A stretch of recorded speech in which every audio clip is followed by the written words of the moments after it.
કોંગ્રેસના અમદાવાદના ગોમતીપુર વોર્ડના પૂર્વ કોર્પોરેટરે રાજીનામું આપ્યું। ગોમતીપુર વોર્ડના પૂર્વ કોર્પોરેટર ઇકબાલ શેખે રાજીનામું આપ્યું છે। કોંગ્રેસના 25 વર્ષ જૂના સભ્ય હતા ઇકબાલ શેખ। ઇકબાલ શેખ કાર્યકરો સાથે એઆઈએમઆઈએમના જોડાયા હતા, ત્યારે કોંગ્રેસ પાર્ટી દ્વારા સન્માન ન જળવાતા રાજીનામું આપ્યું હોવાની વાત ઇકબાલ શેખે કરી છે। आज हम अहमदाबाद शहर में एआईएमआई के सदर मोहतरम ओवैसी साहब से होटल में हमारे तमाम आगे वालों के साथ में मिले, लेकिन हमारा ज़मीन गवारा नहीं करता था।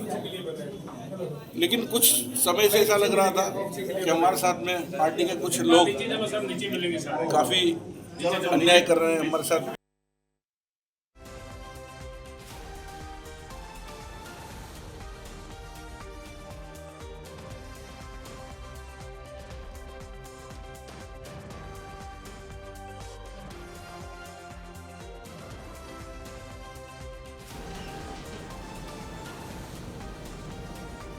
તો કોંગ્રેસના 25 વર્ષ જૂના સભ્ય ઇકબાલ શેખે રાજીનામું આપ્યું છે। ઇકબાલ શેખ કાર્યકરો સાથે એઆઈએમઆઈએમમાં જોડાયા છે। લગભગ કોંગ્રેસના ગોમતીપુર વોર્ડના પૂર્વ કોર્પોરેટરે રાજીનામું આપતા આખરે રાજકારણ ગરમાયું। 25 સભ્યો સાથે તેમણે રાજીનામું આપ્યું છે।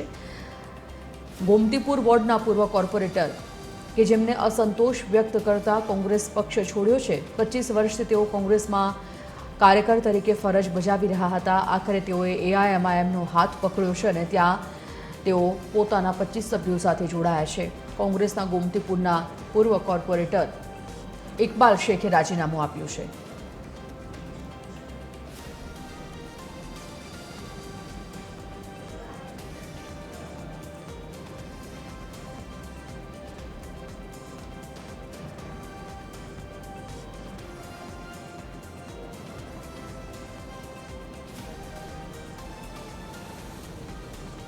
સ્થાનિક સ્વરાજ્યની ચૂંટણીના પડઘમ વાગી ચૂક્યા છે।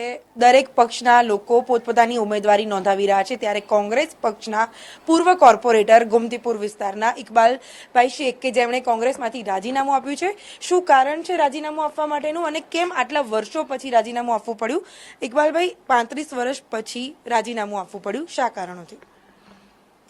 હું તો પહેલાં ટીવી 13નો આભાર માનીશ કે આપે અમારી નોંધ લઈને અમારા વાંચા આપવા માટે આપ પધાર્યા। વાત એ છે કે હું 35 વર્ષથી કોંગ્રેસનો એક અદના કાર્યકર તરીકે કામ કરતો હતો। 2000ની અંદર એવું લાગ્યું કે ભાઈ મારી જોડે અન્યાય થઈ રહ્યું છે અને ટિકિટ આપી નથી, તો હું ઇન્ડિપેન્ડન્ટ લડ્યો અને ઇન્ડિપેન્ડન્ટ જીત્યા પછી કોંગ્રેસ પાર્ટીને ટેકો આપીને કોંગ્રેસના મેયર અમદાવાદ શહેરમાં બને એના માટે કોઈ કમિટમેન્ટ કર્યા વગર કોંગ્રેસને ટેકો આપ્યો। કોંગ્રેસ ટેકા આપતી વખતે દિલ્હીની અંદર અહેમદ પટેલ સાહેબ સાથે વર્તમાન જે અર્જુન મોઢવાડિયા સાહેબ હતા, શક્તિસિંહ ગોયલજી હતા, હિંમતસિંહ, શૈલેષ પરમાર, વિજય કેલ્લા, નરેશ રાવલ, તમામ સિનિયર લીડરોની હાજરીમાં કોંગ્રેસને ટેકો આપ્યો અને અહેમદ પટેલ સાહેબે કીધું હતું કે ભાઈ ઇકબાલ શેખની અને ડાયાલાલની જવાબદારી કોંગ્રેસ પાર્ટીમાં શૈલેષભાઈ અને હિંમતભાઈને જવાબદારી સોંપી। પરંતુ દુઃખ સાથે કહેવું પડે કે સતત 25 વર્ષ થઈ ગયા ને અવગણના થાય। જ્યારે જ્યારે ઇલેક્શન આવે સવારે ઠેઠ 3 વાગે, 4 વાગે, 5 વાગે, સવારે 9 વાગે મેન્ડેટ આપવામાં આવે, જ્યારે ભરવાનું તમારે સવારે 11 વાગે, 12 વાગે હોય। તો આવી અનેક બાબતો હતી અને જ્યારે અમદાવાદ શહેરના 22 કોર્પોરેટરમાં મોસ્ટ સિનિયર તરીકે 5 ટર્મનો કોઈ બીજા કાઉન્સિલર ના હોય મેલની અંદર અને એમાં અમને એવું લાગે કે ભાઈ પાર્ટી ન્યાય આપશે, ત્યારે પણ જુનિયરને બેસાડવામાં આવે, છતાંય કોઈ પણ જાતનું હરખ રાખ્યા વગર પાર્ટી જોડે સંપૂર્ણપણે પાર્ટી સાથે સંકળાયા અને નેતાશ્રી જે બી બન્યા એને અમે મદદ કરી અને એની સાથે પડખે ઊભા રહ્યા।